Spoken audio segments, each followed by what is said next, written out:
Olá, bom dia, boa tarde, boa noite. Esse é o canal Jardim Invasos, eu sou o Francisco.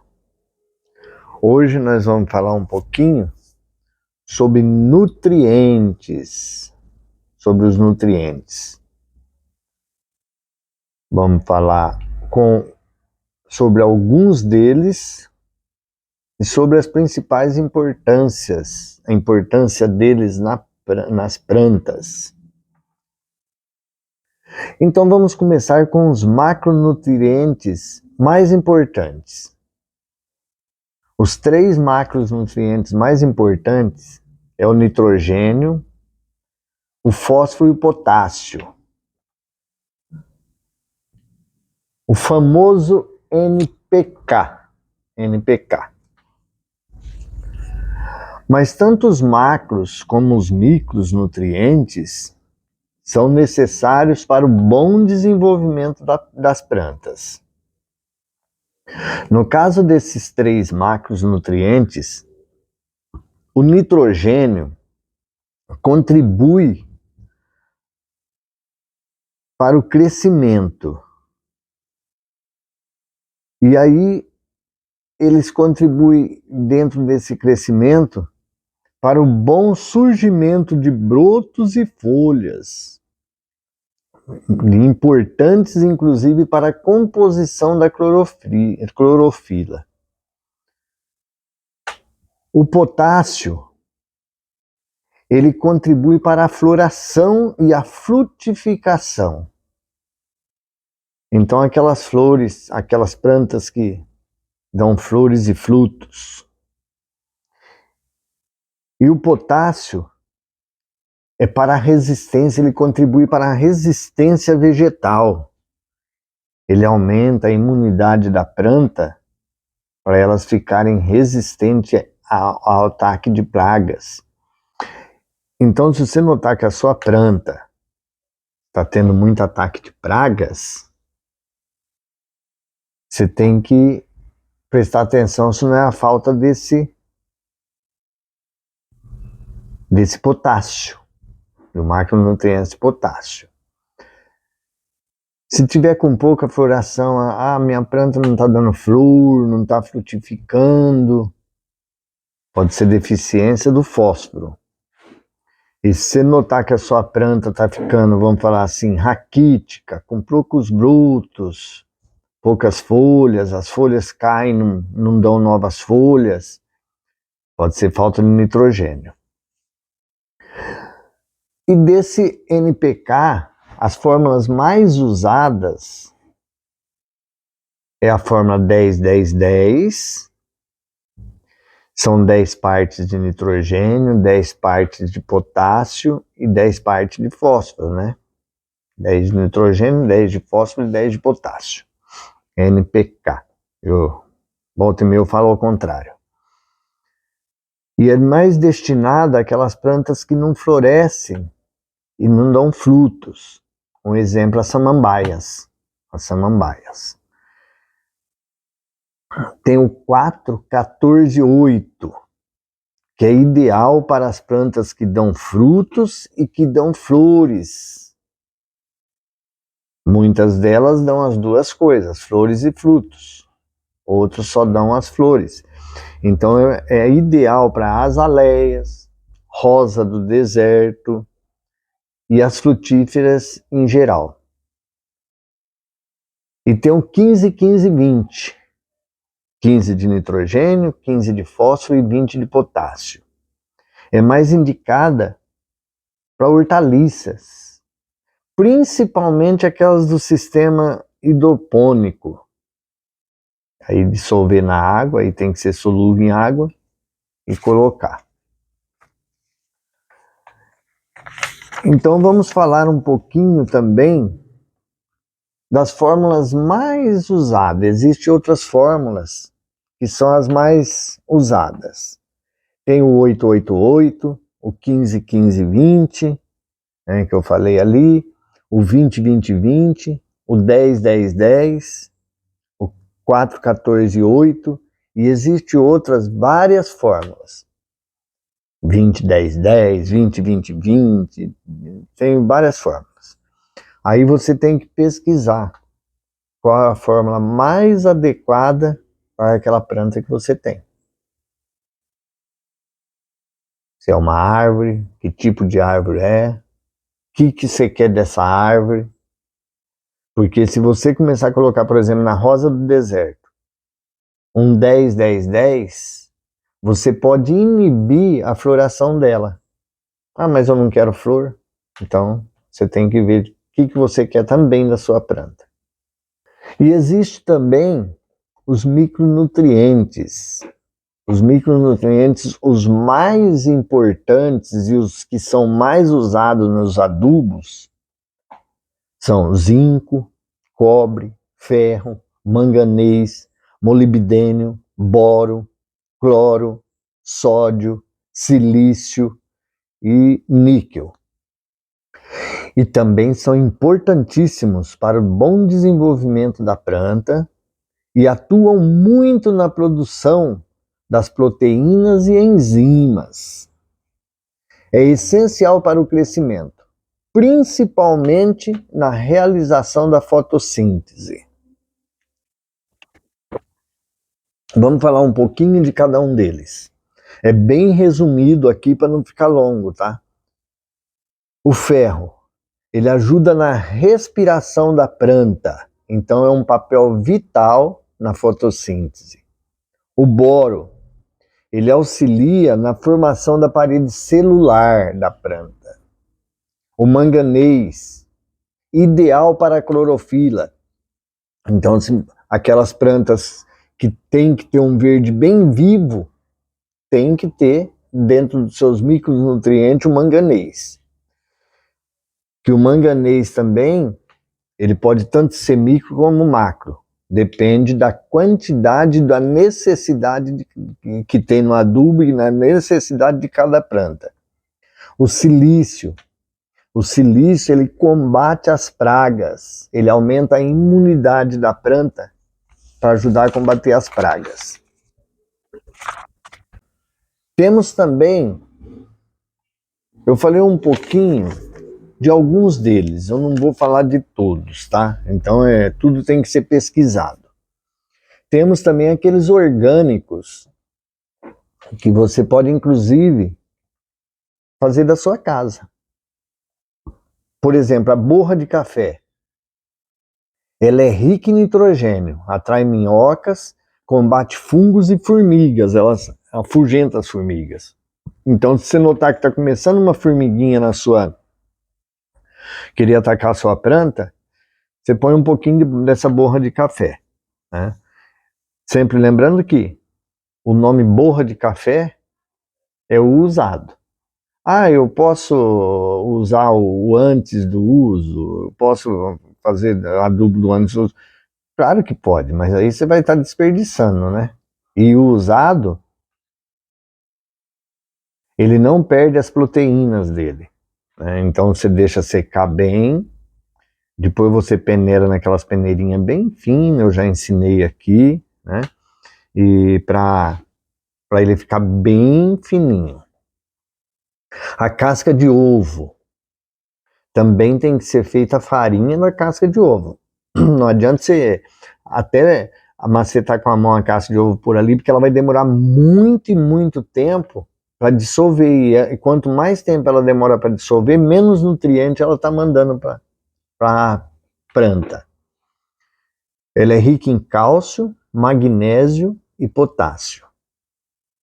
A farinha de osso. Essa também você pode fazer em casa, mas não é conveniente. Por quê? Porque você tem que realmente, vamos falar, assar o osso, não chega a se carbonizar, mas deixar o osso bem seco. E isso daí somente em alta temperatura.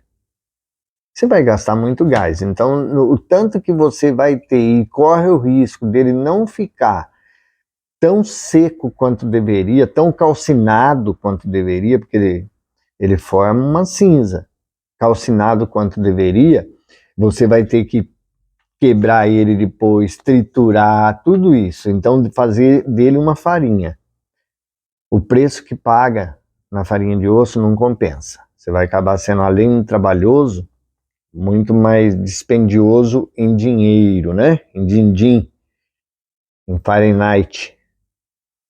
Ele é rico em nitrogênio, potássio, fósforo e potássio. E tem uma infinidade de micronutrientes. Infinidade, essa é boa, né? Tem muitos e muitos micronutrientes. O humus de minhoca é rico em matéria orgânica. Nos Estados Unidos, eles chamam o humus de minhocas de o adubo magia negra. Por quê? Porque o humus de minhoca ele é escuro. E o tão bem que ele faz nas plantas, eles chamam de magia negra por causa disso. Porque juntamente com humus de minhoca, você colocando, inclusive na rosa do deserto, por exemplo, colocando um pouquinho de humus de minhocas por cima, lá a cada 2 meses, e um pouquinho de farinha de osso, dependendo do tamanho do vaso, é a medida que você tem que colocar, você pode ficar muito mais tempo sem fazer outro tipo de adubação. O carvão vegetal, ele é rico em potássio e ele regula a umidade também. Porque você tendo o carvão vegetal sem uso, não vai pegar o da churrasqueira e colocar que você mata a sua planta, o que usou na churrasqueira. E triturado, se você tem um substrato em vaso pequeno, você vai ter os pedacinhos menores e assim por diante, né? Um vaso maior, você vai aumentando, pode ser aumentados esses pedaços, não tão triturado. Não deve ser um pó, porque aí ele não vai ter o mesmo controle de umidade. Ele pega a umidade para ele, então ele tira a umidade para não encharcar o substrato na planta. Em rosa do deserto, cacto suculenta tem que ter, numa certa quantidade. E depois ele vai liberando essa umidade, conforme o substrato vai secando, o substrato vai pegando essa umidade que está dentro dele.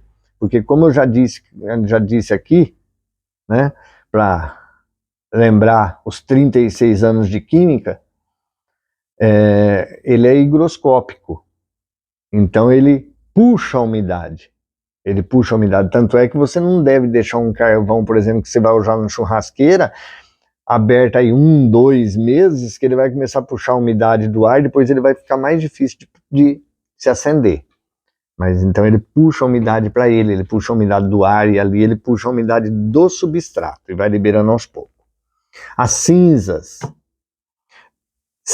de vegetal, tá? De vegetal. Ah, mas eu posso fazer cinzas de papel?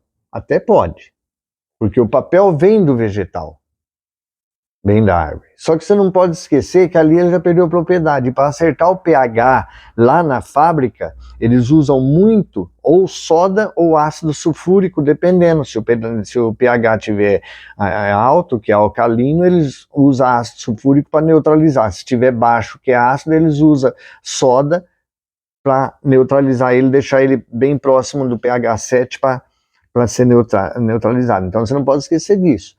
Então você procura fazer com galho. Você mesmo pode fazer, ou pega numa pizzaria, passa numa pizzaria e pede, porque na pizzaria não vai gordura, não vai sal, nada. Ou limpa bem a sua churrasqueira. Eu já fiz assim, limpei bem a minha churrasqueira. Aí para limpar mais ainda ela, eu peguei papéis, queimei dentro da churrasqueira, tirei toda aquela cinza de novo para ter certeza de que ali não tinha sal e nem gordura. Aí eu fiz a minha cinza. Peguei galhos secos e fiz a minha cinza. Não pode ser de madeira também tratada com produto químico, com pintura, com verniz, essas coisas, enfim, não pode ser assim. Tem que ser madeira, vamos falar, virgem, sem receber tratamento químico. E que ela é rica em potássio e ela repele pragas, pulgões, lesmas, caracóis. Também ela acerta o pH do substrato, da terra, enfim, do terreno. E quando você notar que, por exemplo, tá aparecendo lesma, principalmente na época da chuvarada, pode aparecer alguma lesma, você pega, não sei se você já teve oportunidade de ir em algum sítio ou fazenda e ver que, principalmente de plantações de frutíferas, essas coisas, e ver que ao redor do pé tem cinza espalhada. Então você espalha essa cinza, põe um pouquinho em volta do vaso, assim, em volta da planta, e não mistura no substrato, não, deixa ela ali. Ela a lesma não chega, a lesma não passa para sua planta, porque ela não pode sentir aquela cinza nela, que começa a grudar tudo, e ela vai embora, repele. Não é que mata, é um repelente. E o esterco, né? O mais rico é o de boi, de gado. Mas o de cavalo também é riquíssimo. E o de galinha, só que o de galinha, dependendo por exemplo, de galinha, se você usar muito numa rosa do deserto, num caso uma suculenta, aquilo que não gosta de umidade, ela retém muita umidade no substrato. Ao contrário do de cavalo e de boi. Eu uso mais o de gado. De galinha eu nem tenho aqui. Ela é rica em NPK. Ela é rica em NPK. Tanto é que tem alguns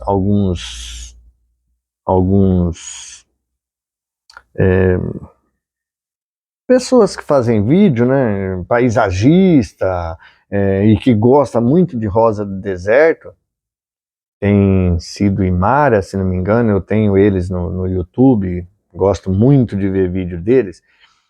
Ele fala que de tempo em tempo, se você pegar em cima do vaso de rosa do deserto e semear o esterco ali, é uma adubação que é excelente. Você pode demorar mais tempo para colocar aquele MPK comprado. E é bom dizer que evitar um pouco usar aquele MPK químico. Claro que tudo é químico, mas assim, feito em laboratório, industrializado em laboratório, é bom você pegar aquele NPK. Eu comprei um 10-10-10, que é mineral, é retirado das rochas. É retirado das rochas. Então ele é menos agressivo, tanto para o meio ambiente como para a planta. É mais difícil você queimar uma planta. Porque o adubo também é aquilo que eu falo. O menos é mais. É preferível você errar para menos, que depois você pode corrigir, de que errar para mais. Porque dependendo desse mais que você errar, você mata a sua planta. Você mata a sua planta. E existem outros adubos orgânicos que você pode fazer em casa. Eu vou deixar claro aqui que eu usei muito tempo, mas eu parei de usar. Eu parei de usar. Por quê? Eu notei que com o passar do tempo, não atacava a planta nada, mas fica feio. Dava um bichinho no substrato, como se fosse um carunchinho. Por quê? Porque mesmo você secando bem sequinho, deixando, depois conforme você vai regando, ele pode haver uma fermentação. É a casca de banana, de batata, de cenoura, de beterraba. Você, depois você seca ela e também deixa ela bem sequinha e faz a farinha também. Faz a farinha. Eu tenho um liquidificador que eu uso só para essas coisas, casca de ovo, tudo que eu vou usar. Mas eu parei de usar por causa disso, né? Porque eu notei que dava, principalmente naqueles que eu coloco a bolsinha nas orquídeas, porque senão ele vai embora com a água, aí vai regando aquela bolsinha feita de TNT, eu notei que ali dava uns bichinhos. Então, mas eu vou falar sobre elas também. A casca de batata é fósforo e nitrogênio, e também vitamina C. A casca de banana, fósforo e potássio. E a casca de cenoura, eu vou falar dessas três só, ela é rica em vitamina E as várias tipos de vitamina E, não sei o que tem, e isso, é aquilo, porque o E é que nem a maioria das vitaminas, é que nem a B12, B9, então é rico. E sais minerais. Mas repito, eu parei de usar devido a isso, tá? E você ainda não se inscreveu. Você está assistindo o vídeo inteiro e não se inscreveu? Lá embaixo, ó. Se inscreve, acione o sininho para receber notificações e clique em todas, que todo vídeo que subir você vai receber notificação do novo vídeo, tá?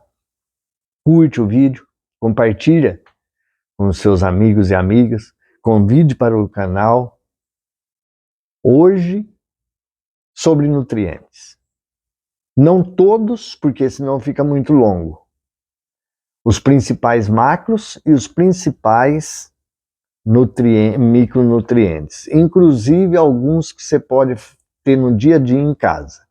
Porque se você coloca borra de café, casca de ovo, né, você dificilmente você vai precisar ficar, às vezes, dificilmente não, você vai ficar muito menos tendo que colocar outros nutrientes que industrializados, minerais, enfim, comprados. Mas farinha de osso você deve ter direto em casa, porque farinha de osso, a rosa do deserto, por exemplo, ama farinha de osso. Você pode ficar 1 ano sem colocar o adubo NPK lá nela. Você colocando de vez em quando farinha de osso, aí você abre um pouquinho a terra em volta do vaso, coloca a farinha de osso e volta a terra. E começa a regar. Aí fica muito boa, ela gosta muito. Todas as plantas gostam, mas a rosa do deserto ama. Então, dei um tempo para você se inscrever. Por isso que eu falei mais alguma coisa. Mas você ainda não se inscreveu? Então fica com a chamada do meu netinho aí, que aí você vai se inscrever. Tchau. Fiquem todos com Deus, que Deus abençoe a todos e todas. Até o próximo vídeo. Um forte abraço. Se inscreve no canal para ficar legal. Se inscreve no canal para ficar legal.